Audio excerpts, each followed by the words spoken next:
Hello, everyone. Welcome to Tomorrow. Come on in. Good morning, good afternoon, good evening, wherever you are in the world. Good to see everybody. My name is Space Mike. I am joined today by. Ooh, we're getting an echo from somewhere. That's me. Sorry.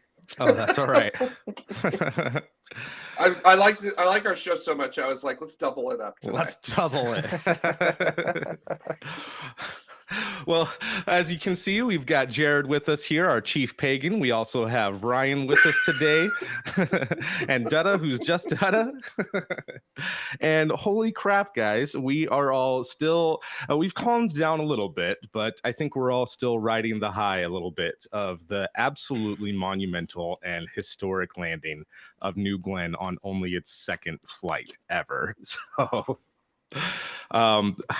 I am so happy to have been wrong about this. I thought that New Glenn needed a bunch more test flights and, splash a couple of them down and have a handful of not accidents, but learning experiences before they would actually be able to nail it. And boy, was I wrong and couldn't be happier about it.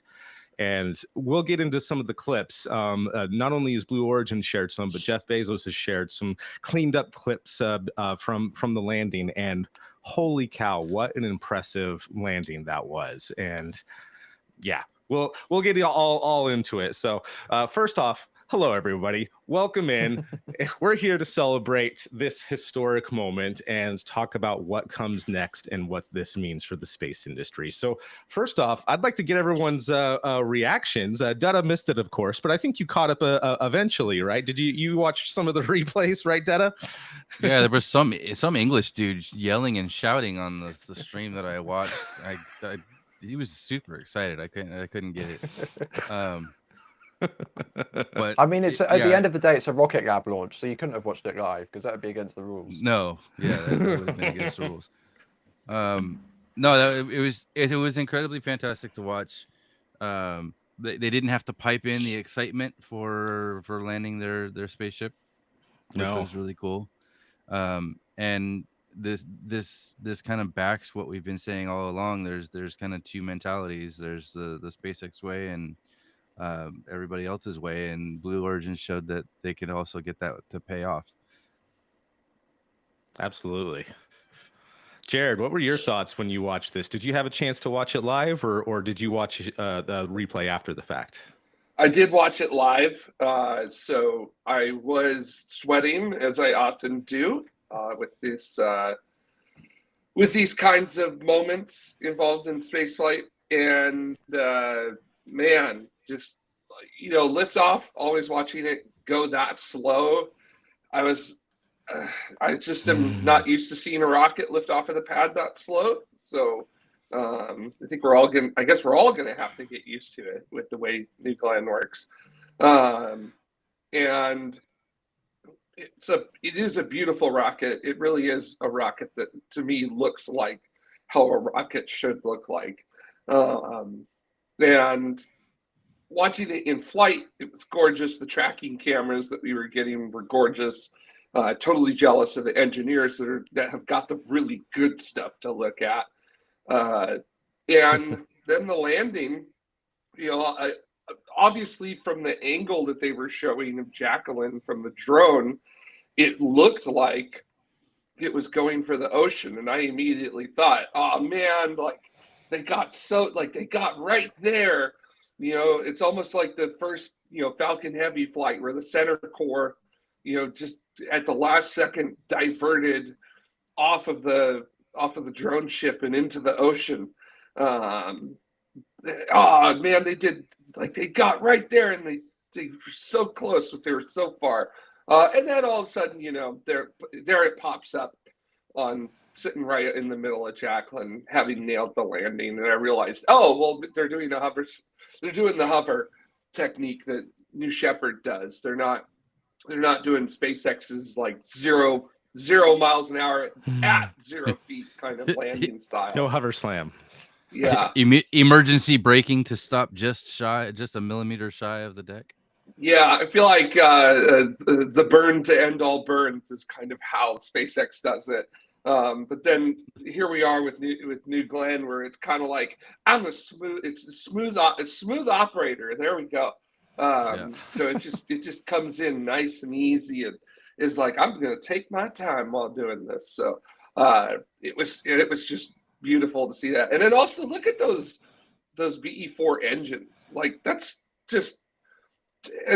rocket pornography if I've ever seen it. So it's just that gorgeous, the mythical blue flame coming out of them there, and that liftoff shot where you've got 7 of those mock diamonds just at full song. It just looks so good. And I haven't done a comparison. Go ahead, Detta.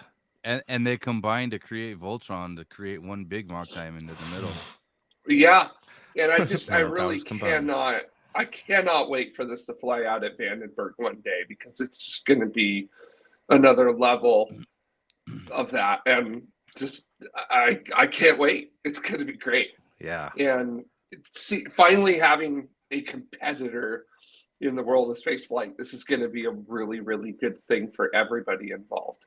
And we'll get to that in just we'll get to that. We'll get to the implications of that a little bit later. But I was excited. Somebody in our Discord was like, sorry to curse, and I was just thinking like, man, I said a few obscenities when it landed, so I would have said those on air had we been broadcasting. So Jared, I've got 2 questions. Did you notice your heart rate on your Apple Watch during the launch of this? I have not checked my heart rate yet on my Apple Watch during the launch, but I can tell you it was elevated. My heart rate's always elevated for a launch. So and is it lower or higher than when the launch is faster or slower? It doesn't matter. It's always elevated. So yeah, I actually haven't done the comparison yet between the 2 flights, but it seemed to me like it did actually take off a little bit faster. It seemed like it cleared the tower just ever so slightly faster than on the first flight. Has anyone done a comparison yet to verify that, or was that just matter of perception? It's at least at the very least a matter of perception, because it doesn't seem like it lumbered off the pad like it did. The first one did. I mean, this one you got clear movement right away. Mm-hmm. Yeah, and I kind of wonder if that may be. I mean, obviously it's a thrust to weight ratio thing, but is it a thrust margin thing, or is it a being nice to your payload thing? Like, is that something that they have control over? They can meter, they can change it, because I'll tell you this, based on that, if they have a heavier payload that fills out that payload fairing, their thrust to weight ratio is going to go way down. So it's going to be important to be able to keep that stability going while you get clear of the tower, like clearing the space between being unbolted from the pad and actually clearing the tower is probably the most dangerous period of flight. And just like going through the supersonic barrier, it's not a regime you want to stay in for long. So I hope that they've got an extra oomph, and they just kind of plan for maximum G's of acceleration or something, rather than this is all we got. We're giving her all we got, Captain. Yeah. I feel like too, we're looking at a 310-foot tall rocket. This is a big one, so it may not look like it's moving all that fast initially, but it's probably moving at a relatively good click. It's just that 310 feet is an absolute unit. So, and it's bigger than a Falcon 9. So, and most of what we probably have the mental comparison to is Falcon 9. So, simply because of how much Falcon 9 flies. I certainly hope so. I certainly hope that, because I mean, what we see a lot from Blue Origin is a attitude of better safe than sorry, I guess. So I feel like you're onto something there, Dutta, of them just wanting to make sure that the vehicle would be safe throughout the different phases of flight. So that's really interesting. I hadn't thought about that before. So now I'm really curious what the difference was between the first and second flight. And that's a handy thing to have. That's something that we didn't have on shuttle, because shuttle is like we could throttle the SSMEs, but you could not throttle boosters. Like, you light the boosters and you're getting what you got, and they're gonna clear the pad in no time flat. But you take something like New Horizons, when that took off, it was like a bullet out of the gate. Like, it cleared the tower in no time and it was gone. But for something this big, when you've got larger payloads, they're typically more sensitive to G-forces and stuff like that. So, like, it would totally make sense to be able to back down that thrust and just meet a minimum requirement for thrust to weight ratio. But at the same time, you got to balance it with keeping the vehicle safe, and that the reason they call clear the tower is because that's one of the most dangerous aspects of flight. Yeah. Now, actually, this part of flight that we're seeing on screen right now was really interesting to me when the reentry burn was done.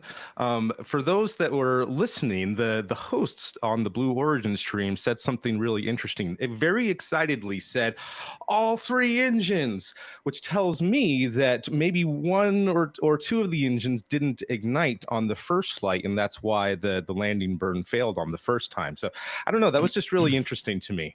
But I do want to hand things over to Ryan and kind of get behind your thoughts and where all the excitement was coming from. I'm sure with all of the preparations and work that you guys do at NASA Spaceflight, that would I be right to assume that you were kind of firing on all cylinders and burning the midnight oil, so to speak? If you're wearing headphones, 100%. Turn them down for a second. I mean, first on that re-entry burn, like, none of the engines relit on the first flight. Blue have already said that did not happen. And in an interview, an article that Eric Berger put out just days before this flight, Dave Limp said, like, hey, we've been working really hard on the BE4s and on that plumbing to try and make sure that we can actually relight those engines this time, because of course if you can't relight those engines, you're not only you're going to lose control on entry, you're getting nowhere near a landing, right? So that's why I also got very excited when I saw all 3 of those BE4s lighting up for the entry burn as well, with some just spectacular views from the WB-57. Annoying with the clouds, but speaking of, let me just turn up the volume a bit and while we relive this moment right here. Yeah. You can almost hear all of the people in blue when they see it off to the side. They go, "Ah!" And then when it is back on the center, they go, "Yay!" Yeah, I mean, I think we were all thinking the same thing at this moment of like, "Where's the ship? Oh, maybe I see it. Nope, that's a landing leg. That's not the ship." And just, oh no! And then right here, seeing that plume of water, there's just like, oh no! It went right into the water. Oh no! And then we get this. And then you see this. What? What? What? Yeah. That is real cheers. That is not holding up the applause sign. That is real cheers.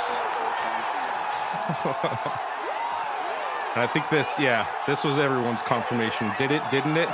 Yes, it did. And it's completely fine. Holy shit. Anyway, still, oh my God. Such an incredible moment. I'm sorry, Ryan, please continue, because I think that your commentary during the NSF stream really reverberated with a lot of folks, and I think you accurately said how all of us were feeling. Yeah, I mean, like as you said, were we firing on all cylinders? Yes, we were. We had, the full field team out there. We had the drone deployed. We had the robotic trackers.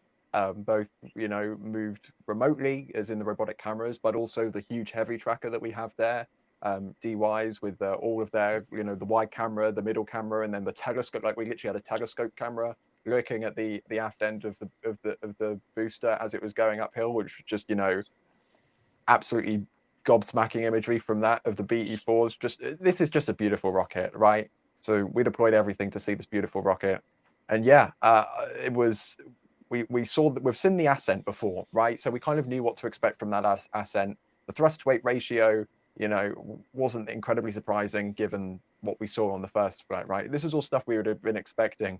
But from the point of stage separation, first of all, the fact we could still see the booster from the ground, like the views almost looked like the same thing we can see when they do the RTLS with Super Heavy at Starbase. You can just see this booster suspended in the sky. And that's simply just because Glen Stage 1 is huge. It's so big, you can still see it heading down range from a couple miles from the launch site, right? First of all, that's absolutely bonkers to think about that how clear the skies were that day at the Cape. We can still see the booster as it was, 300, 400, 500 kilometers away in the sky.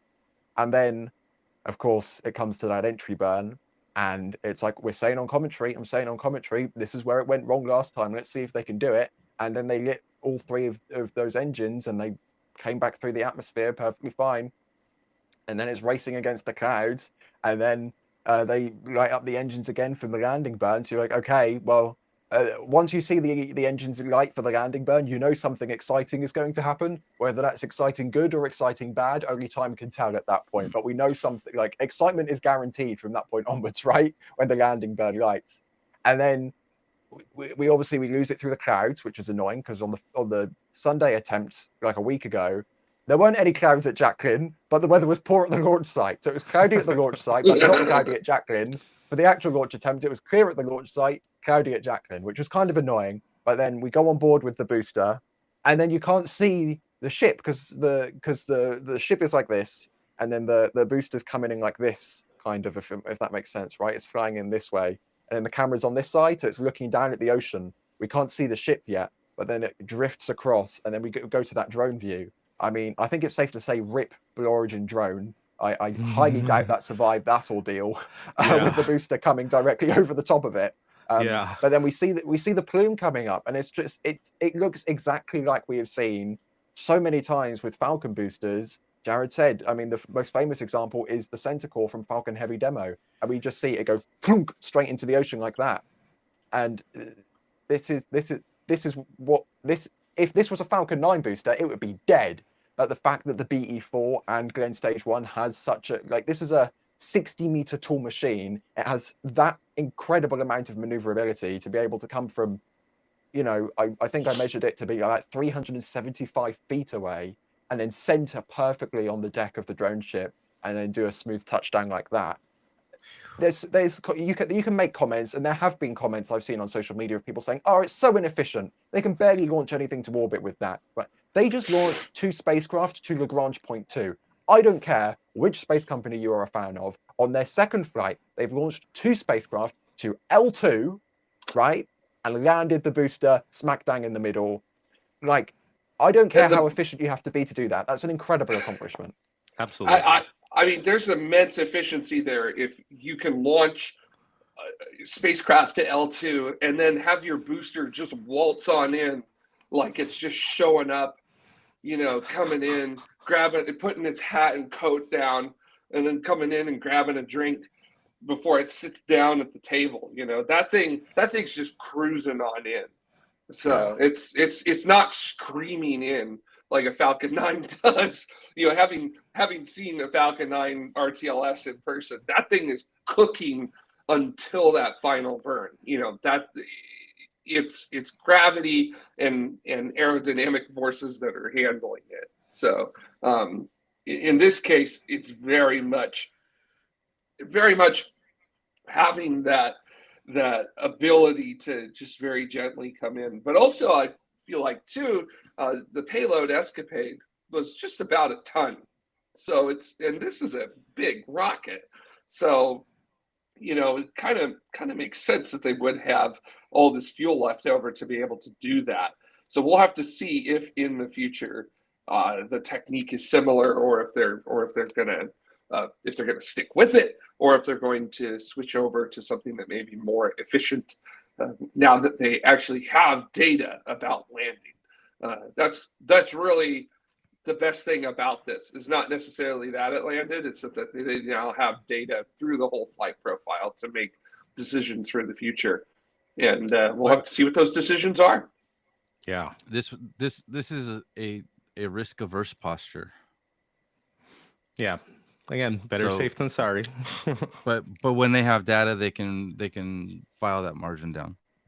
Absolutely. That's my assumption as well, is that we won't see multiple landings like this. They'll eventually refine it, and we won't have this, very impressive translation to get over to where they needed to be. But again, that's minimizing the amount of payload they can actually deliver to orbit. So on new Shattered boosters, do they hover for as long as they did during the first flight? Or have they reduced that time? Oh, for New Shepard, I'm not sure. I feel like it has improved since the first flight, but I'm actually not sure by how much. I feel like it might be negligible, actually. I mean, maybe there isn't much in it that they're comfortable with risking the booster to if they don't do it right. Potentially. I'd also argue with New Shepard, they don't really change the payload that often. Like, they launch the same thing to the same place every single time, right? It's rinse and repeat, the exact same mission profile. Let's fly up to 100 kilometers, but measure it in feet, and then come back down and land again, right? So, sure, but the weight of it's 6 people every time, but the weight of the people make a difference. If they're not all supermodels, that's going to be a different payload from real people. I mean, I would assume that they would have that within tolerance and have weight distribution and things like that they can do. Yeah, just like an airplane. I imagine there's a average baseline that they run with. Just like how an airliner will run an average baseline for both passenger weight and expected luggage weight for that, and then if they need to adjust, they adjust. So I haven't been on a plane yet where they've told people to move around to help distribute the weight, but I've heard of it happening. I've been on a flight like that. So I have, and as the big guy in the plane, I got selected to get an upgrade. Nice. So you might be onto something there, though, about how they might not try to improve this very much. I mean, we would hope that they would, but we might not ever see them get to the point where they're doing hover slams. But then again, no, I don't think that would be that's the target. They're still their risk posture isn't going to magically change because now they've got data. Yeah, but they may be able to file some out of it to get more payload. I'm really curious too as to how long it's going to take them to turn around, because it seems like all of their talk is that they want to reuse and refly this booster, not just study it and put it up on display, which I would be okay with. But that would be the proof is in the pudding. Like do it again, show me it's not a fluke, and then you're good. And I mean, can we just say too how pretty this is after landing? I mean, because it's not using kerosene, no soot on this. This thing is clean after landing. I really like that. Yeah, that's what that was the first comment from my uncle, who's a big spaceflight enthusiast who was watching it live with me, or he was like, "What? Did that actually come back? Like, it's not burned up or anything. It looks perfectly fine." And I was like, "Yeah, it's just the way methalox, that methane, liquid oxygen, fuel oxidizer combo burns. Like, there's no coking like you have with Kerolox or the kerosene. Clean burning oxygen. Methane. Yeah, so it's something else. So I like the coloring of the metal at the top and the bottom. I'm not sure what metal that is, but I love that paneling. It's so cool. It feels like it's like heat shield, like futuristic heat shield look, and it's really, really neat. Like when you see what to be a titanium exhaust on a sporty motorcycle and it's all heat discolored, like yeah. I want some close-ups of that material. I want to know exactly what it looks like after it's burned through, and just like I want to see if it does that titanium thing, you know. Yeah. So, lovely. I agree with this. Arabelle said, would have said no way before Thursday, but now I wouldn't be surprised if they do refurbish this one for Flight 3. And yeah, as Dutta said, that's the proof. That's the proof of concept, is if they can reuse them. And if they only do one more flight with this one, that's fine. But if they do more than that, great. And get to the point where they, can figure out what their lifetime is and keep pushing that until they can catch up to SpaceX of having 30 flights per booster. But my question for everybody, including the chat room, is how long do you think it's going to take for them to do their tests, do their non-destructive diagnoses, and refly this booster? My assumption is it's going to take them anywhere from 6 months to a year and a half. What do you guys think? Jared, let's start with you. Sure. 6 months is the industry standard for the industry. So that makes sense. So Mike, thanks for snatching that from everybody. I'm going to go ahead and say, to figure out times in my head, excuse me here, I don't have a calendar in front of me. I'm going to say that I feel like this is going to motivate Blue to maybe pick up their pace a little bit. So I'm going to go ahead and say under 6 months. I'm going to go 5 months with this. So I think around April, sometime around then, they're going to do it. And I feel like a lot of that is going to be because the Blue wants to pick up their pace now. They want to pick up that launch cadence, and if they start recovering boosters on the regular, once they start getting that data back, and they can do it, especially if they can do a comparison between this a potentially second landed booster number 3 and this booster 2, never tell me the odds. That comparison between the two will be extremely valuable to the engineering that goes into informing decisions about refurbishment and reflying.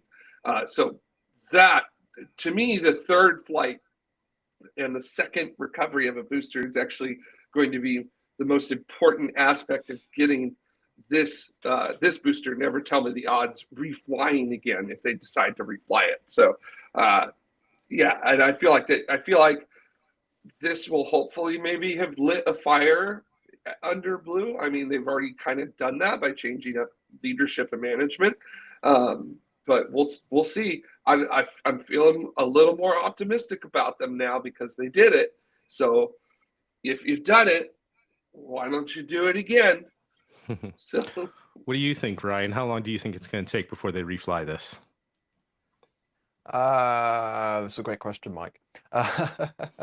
I honestly think the next flight of New Glenn could be sort of February time. Whether that's with this booster or not, I'm not sure. Like, they definitely want to refly this booster, but whether it's like immediately the next flight, like nobody knows outside of Blue Origin right now, right? So I think that's very difficult to say.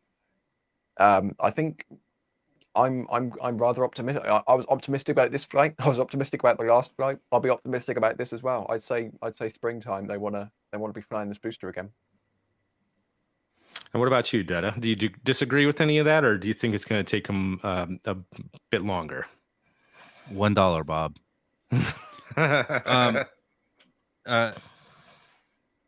I think Jared brought up a good point with the change in leadership and maybe a little bit of something to prove. They might try to shortcut that quite a bit. If you do minimally invasive testing and interrogation of the rocket and its parts, I don't see a reason it can't be turned around in 3 to 4 months. As long as everything is good, but even still, like if it's an engine bell or something that got deformed, like Arabelle was Arabelle, somebody was saying in the chat room that SpaceX had deformation on John Manderson. Starship had engine bells deformed due to aerodynamic pressure. If that's not the case, but even if it is, like, replace an engine bell or replace an engine, that doesn't take 4 months. And another great point, also by Aeroval, is that I think that they've got a lot of former Falcon 9 engineers on staff that clearly know what they're doing. This is not the first booster that's ever been recovered like this. So there is a bit of knowledge to kind of go off of, even if that's not proprietary within Blue Origin. But yeah, so and I'm seeing a lot of really optimistic comments here. 3 to 4 months, at least 3 months, March. You know, maybe I'm being pessimistic by thinking it's going to be a little bit longer, but I think that I think that there's a good chance that we'll see this sooner rather than later. I would hope my hope would that be they would still use their next booster for the third flight and then reuse this booster for their fourth flight. But as has been kind of reported before, that's kind of been part of the plan, is that if they could recover this one, that it's what they would rather use for the next flight, which is supposed to go to the moon, launching their Pathfinder of their Blue Moon lander, or at least There's Mark a couple. 1. There's a couple novel things that they're doing. They're gonna have to get this big ass rocket off of a barge somehow, and then they have to unweld the feet from the deck in order to be able to recover that. So there's going to be a learning curve of some sort to be able to get into this and understand how their process works, things that they've never done before with actual live rockets. But it'll be interesting to see how they work through that. Yeah, absolutely. Yeah, depends on whether or not they get off the barge without any incidents. I mean, you cut the legs off at the last resort, but you just bolt on more legs. That's not a problem. Yep.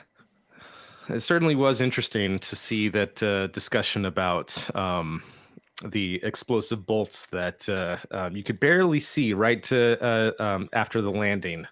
You could see little quips from those explosive bolts that were tying down the legs to prevent it from moving around, and then their little robot that moved out not long afterwards to help safe the vehicle. So yeah, that'll be interesting to see.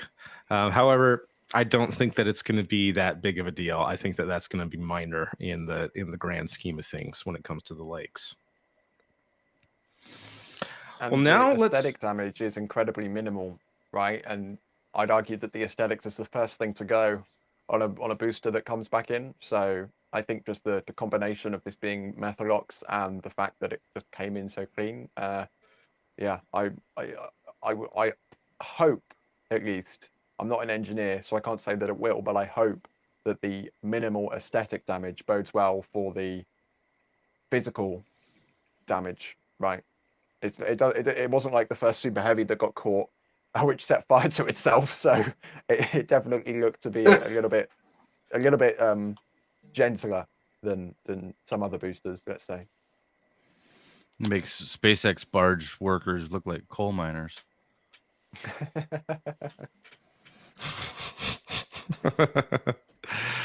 I actually got to say, I mean, those are some of the people I admire the most, is the recovery team people.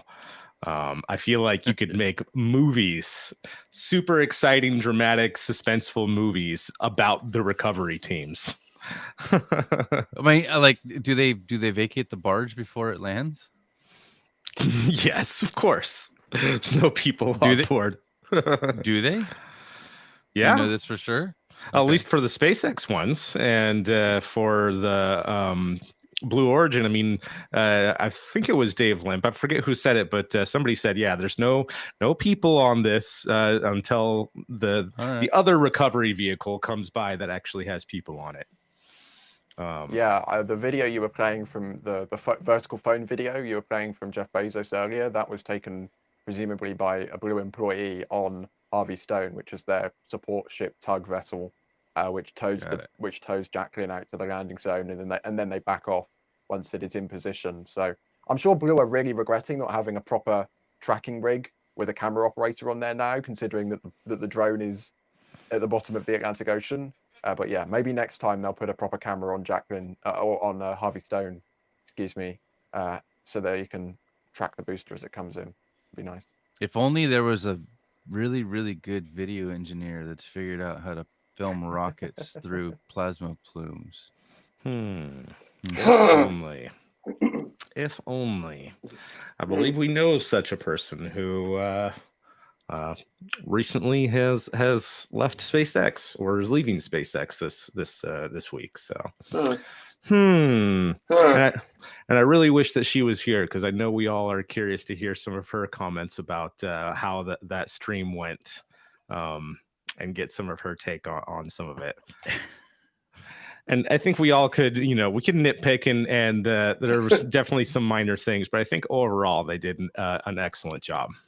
Yeah, at least they covered it, right? Yeah. New Shepard's first flight, we all found out.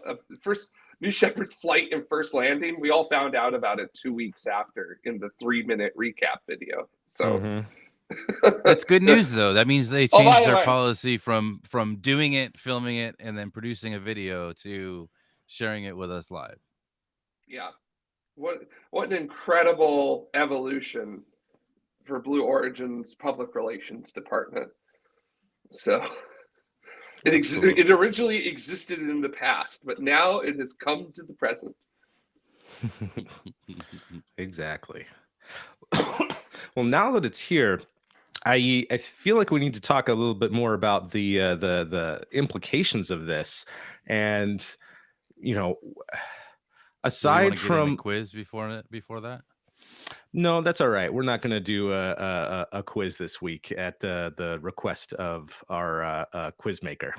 Yeah, I've been very busy, as you might imagine. I haven't had the chance to go through and properly write some questions. So I tell you what, to make it up, I'll do you a double points next week. Ooh, okay, we're gonna hold you to that. I'll just sit on my lead. Awesome. When I'm not here, thanks. I'll reserve your double points for whenever you're back. So everyone else will get 1 point, you'll get 2. I'm gonna hold you to that. He's literally writing it down. Writing down my reminder so I don't forget between this and next week. Breaking news: Ryan offers double points. Oh man. So yeah, what does this mean now? Because with Blue Origin, now that they've been able to do this, the main payloads that I see, aside from their Amazon Leo, by the way, yeah, they rebranded this week as well. So silly. We can talk about that if you want. But aside from the Amazon Leo Project Kuiper satellites, it's mainly the Blue Moon and anything else that they can potentially get if they have hosted payloads with Blue Ring, which I know they're in talks with all sorts of different companies about hosting payloads on that, or doing like a transporter type missions where you would have payloads that would separate and then continue on after deployment. Aside from that, though, I feel like now that Blue Origin has proven themselves, and again, we still need to see if they can do it again, but this is such a huge milestone that I feel like there's going to be a lot more business and a lot of announcements that we will see in the coming weeks and months about new missions and new payloads and new possibilities. And I'm excited for it. I'm excited for what now can be possible. So what do you guys think? What is the biggest package I can order on Amazon? Now that's a New Shepard delivery. New Glenn is a commercial Amazon customer. It depends on where you want it delivered, Jared. Well, I want it delivered at my house. That's why I've got a big concrete. I want it delivered to orbit. Well, here's the problem. I had to one, make my own concrete landing pad, and then two, they insisted that they wouldn't land anything there until I put the feather logo on it. Apparently that helps the cameras land it. I don't know. Land here, land here. This is the life. I heard too that you didn't follow their corporate guidelines for the color and font and all that sort of stuff. So even after you painted the feather, they still rejected it. Is that true? Yeah. Well, I'm not an artist, so there's that. Well, I'm an artist with numbers, not with paintbrushes. So as ridiculous as this might seem, maybe there is a moment that they could have, like with Falcon Heavy and launching the Tesla into space. The biggest things I know of on Amazon are like trucks. You can even get tiny homes and shipping containers that transform into larger homes. That would be hilarious and the ultimate marketing if they had a new project like that. And no, I don't want it delivered on Earth. I want it delivered to space. Are they going to launch a Rivian electric delivery vehicle? It would be pretty awesome if they did. It would be pretty awesome. Who knows? Sales might go back up again. I don't know. What I'm really curious is to whether or not, because there seems like there is a like within the US government, within NASA, within the DoD, it seems like, well, not necessarily the DoD, that'd actually been super cool, but there's this kind of anti-SpaceX sentiment that's we've seen developing over the past year. And I wonder now if this is going to open up a whole bunch of opportunities for Blue Origin, launching NASA payloads and maybe even taking over as some of the critical architecture for the Artemis program. I would certainly be okay with that. I think they've got a little more to prove though before that's the case though. Yeah, I mean they have to have a handful more, at least one more flight. But I feel like maybe two more flights before they could even be able to apply for national security payloads. I think it's three or four successful flights before you can even apply. I can't imagine that's not in. I can't imagine that's not in their path forward. Of course, they would want to do that. Well, Airvale in our chat room is saying that they have 7 NSSL contracts, but they do need one more flight for certification. So is that not something that's already in place, or what's up? Like I'm not. Seems like they're already in competition, if not have already snatched a few contracts for that. It was just a matter of get this thing flying. It was like Vulcan. Vulcan already had NSSL contracts, and they went ahead and those contracts were given to Vulcan before it had even flown. So. Yeah, there was a press release from the Space Force almost immediately after launch on Thursday that this was they have logged this or classed New Glenn 2 as successful towards their certification process. So fingers crossed, if they do 3 on the bounce, then that'll certify them to fly national security payloads. And they have a few already contracted, but in terms of the whole on-ramp process, I'm sure if they can prove they can successfully deliver national security payloads to where they need to be, then there'll be more on offer to them at a later date, because just because they don't have 30 DoD contracts already stacked up doesn't mean there aren't 30 DoD contracts ready for them in the event they are able to deliver on the smaller number they are already contracted for. Yeah, ultimately for groups like the Department of Defense and NASA, it's about assured access. It's about making sure that you have multiple providers available. The big lesson was shuttle. In the early 80s, it was law that everything needed to be pulled off of commercial launch providers and put onto the space shuttle. And we saw how that worked out, which it didn't. And that's where you get things like the Titan IV being developed as a scramble in order to be a extra vehicle to launch stuff that hasn't already been designed to launch onto the shuttle for. So it's all about making sure that you have multiple providers, because if one company loses a launch vehicle in flight, they're down and out for the count for 6 to 9 months. And you don't want to have your payload sitting on the ground for 6 to 9 months. You want it to get going. So that's why multiple providers is such a critical thing for them. Mm-hmm. Even for this flight, I remember seeing stuff from Rocket Lab, because they'd completed the 2 Escapade spacecraft quite a while ago, and they had to sit in storage for a while. And I remember seeing a thing about them, pulling them out, redoing some checks, and making sure that everything was okay, and they didn't have to replace any components before moving on to the next stage and sending it off to Kennedy to be fueled and prepared for launch. Yeah, that's definitely a situation that not just the government, but all payload customers want to avoid. You don't want your stuff sitting for a long period of time and run into situations like that where you do have to replace something because it's been sitting in a weird state for so long or whatever. So yeah, that's definitely a thing. And as a reminder, Escapade was originally meant to launch as a rideshare with Psyche in 2022, right? That's how long this spacecraft has been delayed. It was bumped off when Psyche had to be delayed. It was bumped off Psyche because the new trajectory, which it launched on in October 23, was no longer Escapade. If it was on that trajectory, it would no longer be able to reach Mars. So then they bumped it off and essentially asked NASA LSP asked, is there another launch vehicle? Does anyone want to launch our satellites? And Blue Origin was like, hey, $20 million and we'll launch it on New Glenn. Spoiler alert, definitely didn't cost $20 million, cost probably about 10 times more. So NASA got a hell of a good deal on launching these spacecraft, courtesy of Blue Origin accepting some of the cost of that. And then, of course, it was going to go on New Glenn 1. New Glenn 1 was then bumped out of Mars transfer windows, so that couldn't happen. So then they finally loaded it onto New Glenn 2 with this new Lagrange point 2 kind of chill out period until the next Mars transfer window opens next year.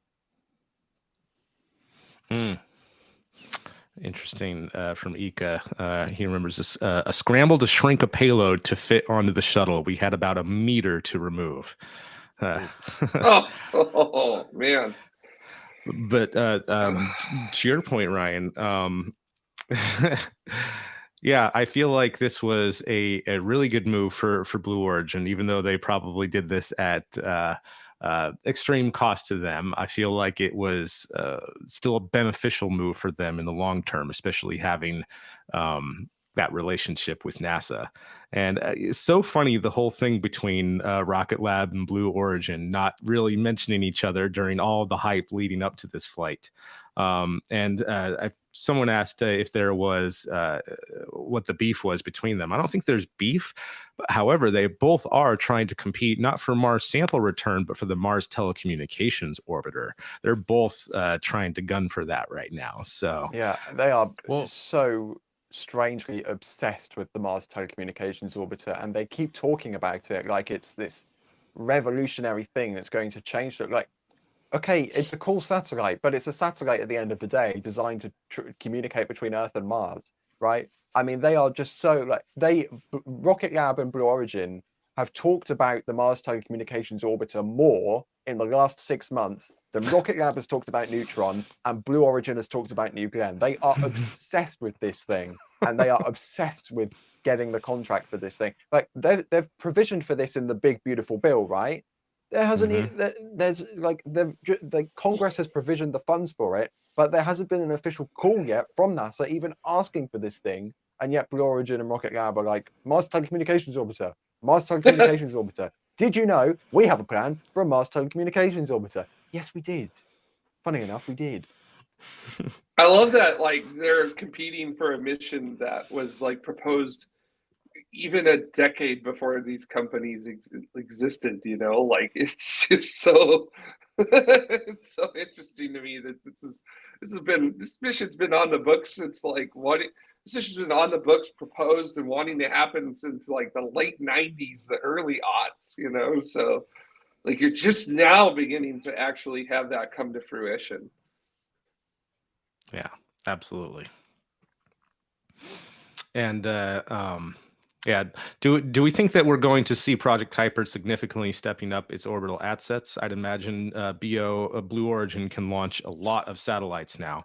And yes, absolutely. I think that there is going to be a lot more of their launches on other providers with Vulcan, a couple of Atlas flights, a couple of Ariane 6 flights, and of course their own. And I feel like that's eventually going to be the majority of flights that we're going to see for a while, because even right now with the Falcon 9, Starlink is the majority of their flights. If you take away all of the Starlink launches and just customer launches, either for private customers or for NASA or government, it's not that many.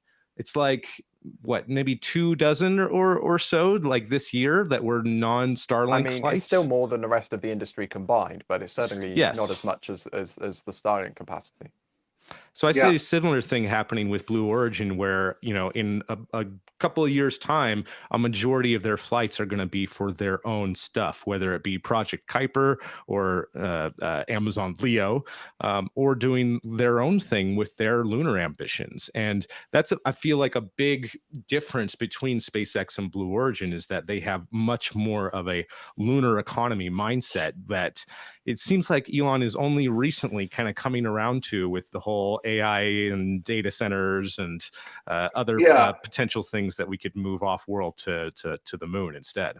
Yeah, the leadership mindset has always been different. You know, Elon's always been focused on Mars as the ultimate goal, sort of the continuation of humanity, by putting us on a different planet by doing so. Well, Bezos has always been more towards, you know, Gerard K. O'Neill's The High Frontier. You know, he always cites that, which for many of us, like people like me, that's why we're involved in spaceflight, is because we want that kind of a future with humanity moving. Just like, it doesn't matter where the destination is, it's the fact that we're moving to space to make life better for everybody. Mhm. So there's a bit of a difference in terms of where the targets reach and what the outcomes and end games of those targets are.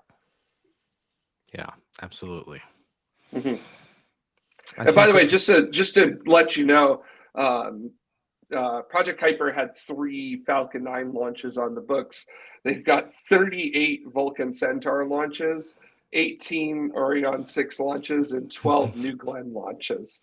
So, and with New Glenn, they can launch almost up to 50 on a New Glenn. So Yeah, it's a lot at every given launch. And then, I mean, with Vulcan Centaur, they can launch up to 45 per launch as well. So it's a good amount, to say the least. Yeah, absolutely. I don't know if they'll catch up to Starlink, but, you know, Starlink's got just a little bit of a lead. That was one of the smartest things SpaceX did, was basically create their own company. And I have to admit, I didn't see the market for so many Starlink satellites before, but with such a big market, I can't imagine there isn't a room for a competitor to carve some of that market off and get Blue Origin's or Amazon's this constellation in there as well.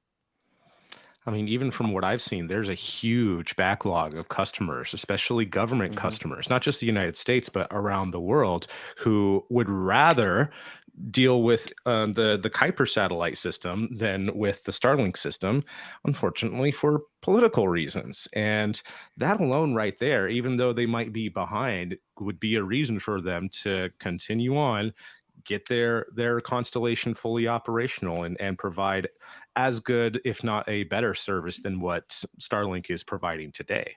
And there was another comment I saw about the European space flight. I kind of agree with this. A lot of European countries that don't like Musk are probably going to fly with Blue Origin if they can. That's probably true. I hate to say it, but that's probably true. And so there is an opportunity here, not just for Blue Origin, but for so many companies. We've got Neutron hopefully coming online soon. We've got the Nova rockets. There's a lot of opportunities here. But to their credit, in order for Amazon's offering to be even remotely competitive, they've got to have decent performance. They've got to have a good, viable product. Like the Amazon's normal business model of taking anything that's selling on Amazon and making their own cheap knockoffs is not gonna suffice. As long There's as also the point, I think, for government, not all customers are going to want this, but government customers who definitely always will need a connection is a matter of redundancy to have two completely separate networks to connect to, because Starlink, it's pretty damn good, but it's not perfect, right? I can remember 2 instances over the last few years where the entire network has been shut offline for hours at a time. And if you are a customer who requires 100% uptime, that's simply not good enough, right? So if you can then have 2 independent internet networks to rely on, that's huge, right? And I'm sure there's government customers who would pay a lot of money to Amazon for that. And apart from that, for the everyday customer, I would not be surprised in the slightest if Amazon starts running deals for pre-existing Starlink customers, maybe give them a steep discount on the hardware just to get people onto the network. And even if Amazon can undercut Starlink by offering a comparable service, I mean, they've essentially already won the market, right? Because why would you pay, I don't know, $100 for a Starlink kit if you can get the same deal or the same service with a $50 Kuiper kit, right? I don't buy anything from Starlink, but I've got an Amazon account on my phone. Get your first year for free with an Amazon Prime subscription. Yeah. Yeah. Link in your phone. Yeah, exactly. Yeah, there is a legitimate business. There might be potential incentive for you as a Amazon customer for that. So who knows? We'll have to find out. Like I don't know if Starlink has a good case for it or not to work in to other places that Elon's at. Like I don't have a Tesla, so I'm not exactly going to be able to use a Starlink system in conjunction with it. So can I get Kuiper radio in my Slate? I think XM's going to have some words with you there, Dutta. Words are not between me and XM. Yeah, that's true. You got to buy the Apple dongle adapter for that. Nah, just kidding. Oh man.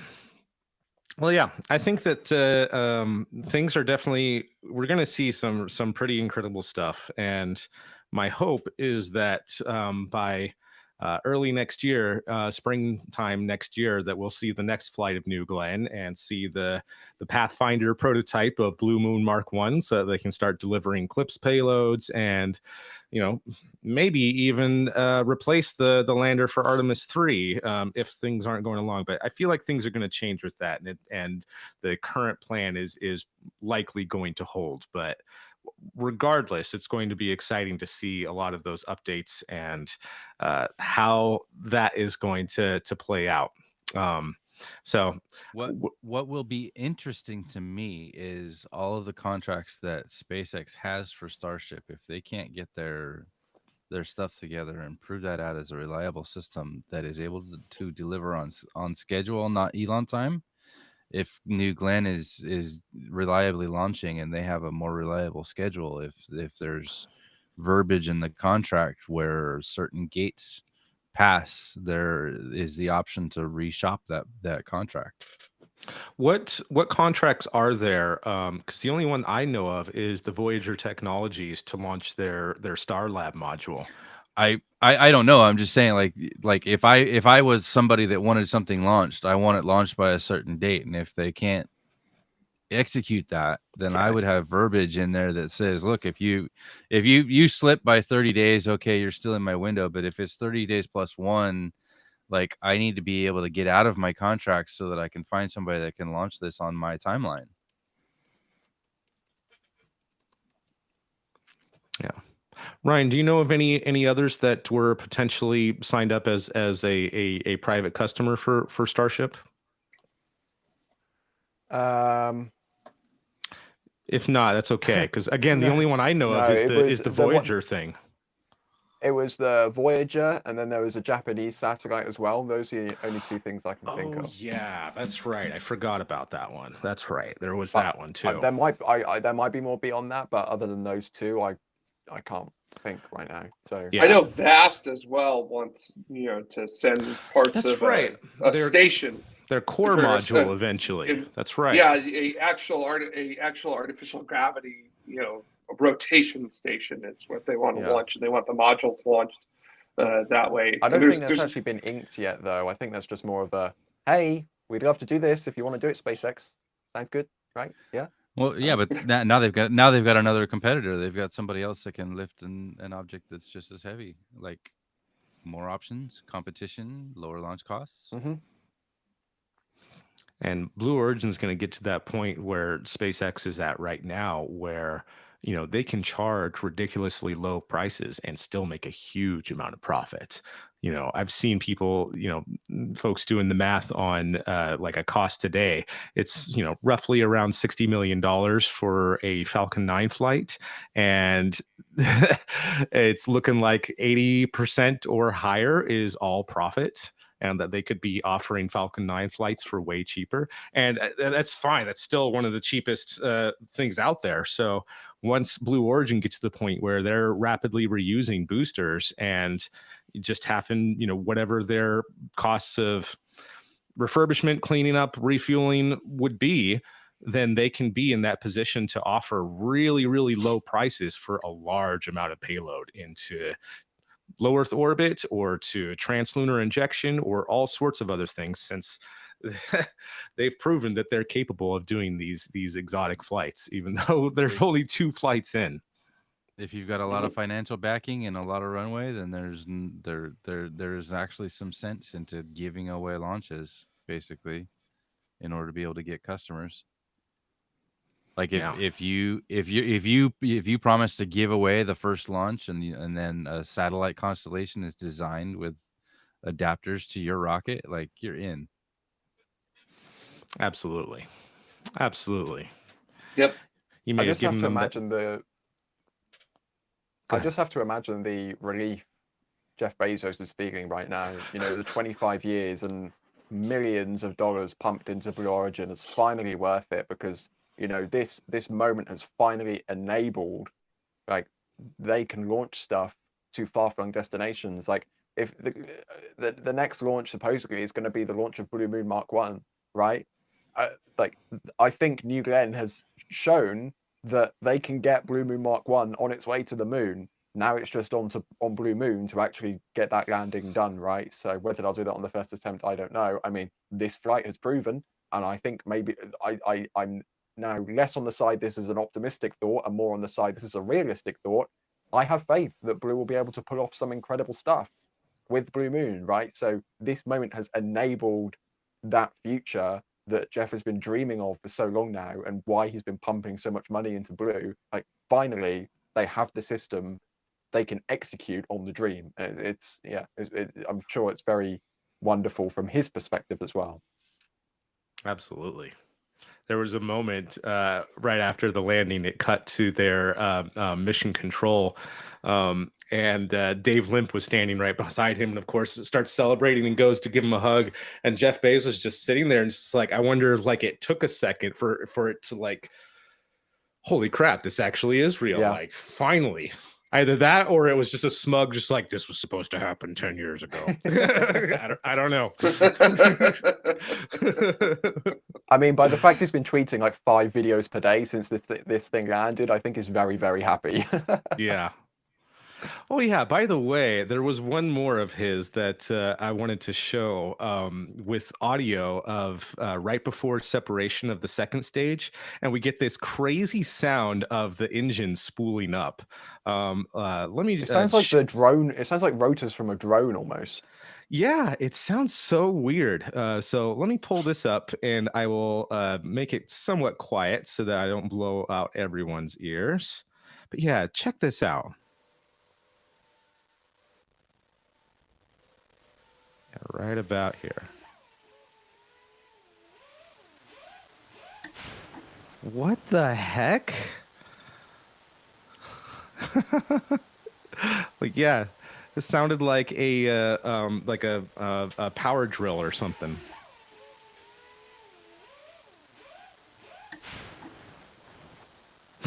And you can hear the BE-3U start as well. It sounds So like cool. the barking dogs on an Airbus planes. the electric motor pumps, the hydraulic pumps that they use for flaps and whatnot. Yeah, is the staging done hydraulically with this, or it's actuated, or what? How do they do it? I believe they used a pusher system. I saw it. Yeah, you can see it on that video. They've got like these big prongs that push on from the. This is a great hand gesture. The big prongs that they use to push onto the second stage to push it away. And you can still see them sticking out. Yeah, they remain out like that. Those are usually, for smaller rockets and smaller payloads, I guess. Those are usually like gas cylinders, that like spring-loaded gas cylinders with a specific nitrogen pressure behind them, or whatever. They have a specific spring rate. That could be like a hydraulic system where it's got a bladder or something like that, where it's that the pushing motion is built from hydraulic pressure, and they could use electric hydraulic pumps to be able to develop that pressure on demand. Gotcha. Cool. Yeah, even after it landed, you can still see those prongs sticking out there. So crazy. And that would track with a reusable booster. They could just wind them back and reuse them for the next. It's the same thing they do with Falcon 9, right? They have the hydraulic pushers. They can just fold the legs up, push the pushers back in. Job's done. For the most part, yeah. Job's not done, but maybe clean out the engines with the soot from the Kerolox. But you know. Did SpaceX move away from the compressible honeycomb shock absorbers? On Falcon 9, I don't believe so. I'm pretty sure they're still in there, but more of a backup a system for the less than suitable landings, shall we say? For the more energetic landings. Yeah, when if they need the extra margin, let's say.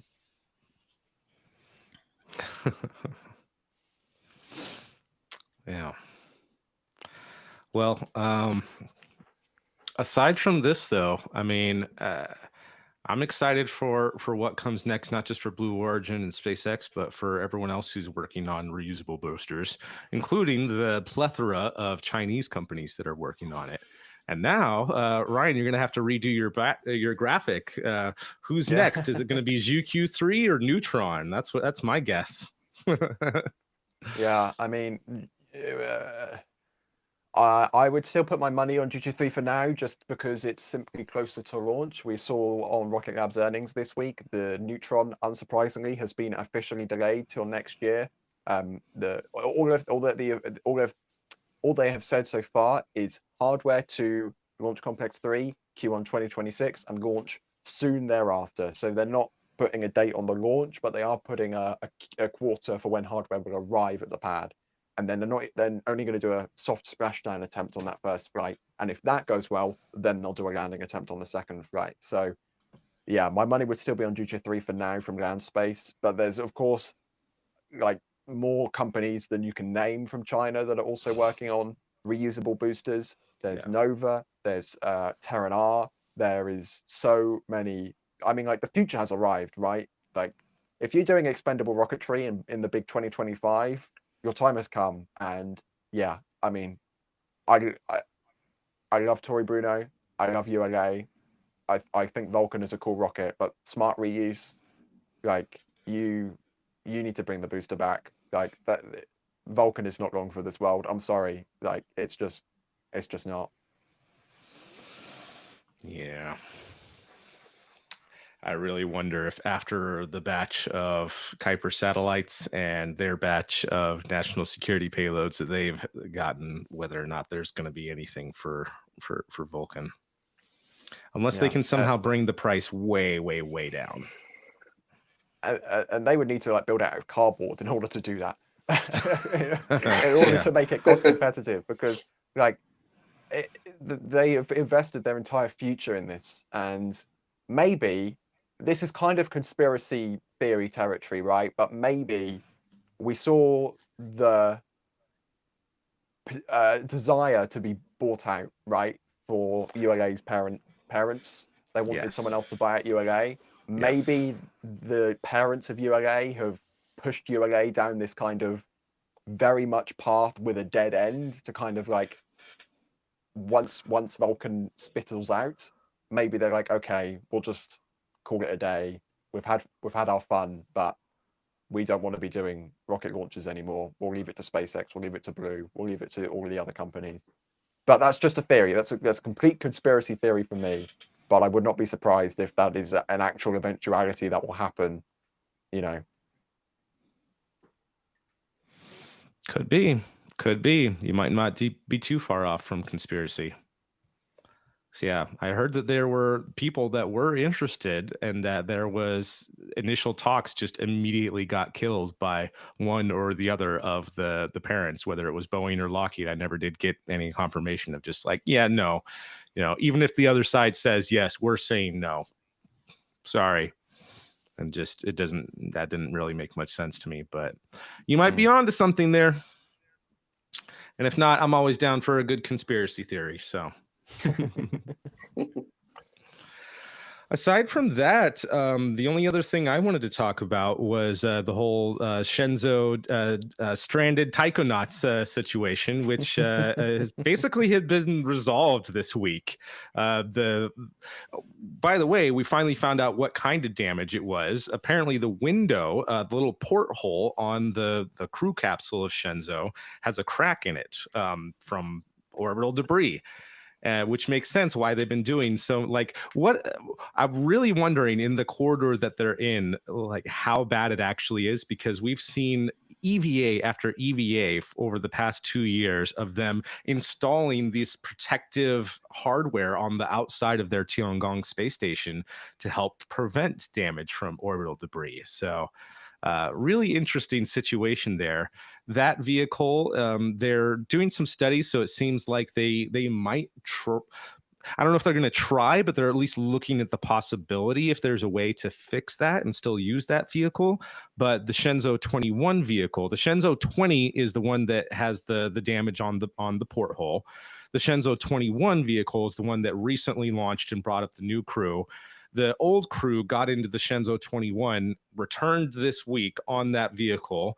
The old vehicle with the damaged porthole still up there with the new crew, but the plan is to launch what would have been the next crewed Shenzhou uncrewed to be the replacement ride for those taikonauts who are there right now, which should return sometime next year, because they do like we used to. They do their 6 months increments on the Tiangong. So yeah, we should see that as long as they can get that next vehicle up there before April of next year, it shouldn't delay anything else about their mission. So yeah, didn't need help from anybody. China already figured it out, and just nothing to worry about. And I was kind of hopeful. That there would be some sort of international rescue, but no need. They got it handled. Well, with that, it feels weird to not be doing the quizzes. That was kind of like our good, kind of gauge of where we were. But aside from that, unless there was anything else anyone wanted to bring up, I think that we should probably end things here and move into After Dark for a little bit more informal conversations. I actually can't stay super long, but I'm hearing producer is saying something about the After Dark. Did you already schedule that to? Cool. So we're actually going to try something new. Instead of having a separate video, we're just going to eventually, in just a second here, just go straight to members only. So for those of you that are members, you won't have to go anywhere, because this will just automatically transition to that. But first, I do want to thank everyone. The whole reason that we do the After Dark is because of our awesome members. And so I want to thank everyone who has been supporting the show and helping us out to allow us to make this happen. Your support is invaluable, and we wouldn't be able to do this without you guys. So thank you very much to each and every one of you who has been supporting TMRO, some of you for many, many, many years, and eternally grateful to each and every one of you. So again, thank you again for watching. I'm happy to have us here and the celebration this week of this historic moment with the landing of the New Glenn booster, and very excited for what is going to come from here. So with that, we are going to go ahead and try this experiment. It may break everything or not. If it does, then thank you for watching, and we'll try to recover somehow. And if it does work, then we shouldn't notice any sort of delay in this. So I'm actually going to do this for 1 minute, and so that should go to members only in just 1 minute from now. So yeah, we'll see what happens. This is TMRO, where we break things all the time.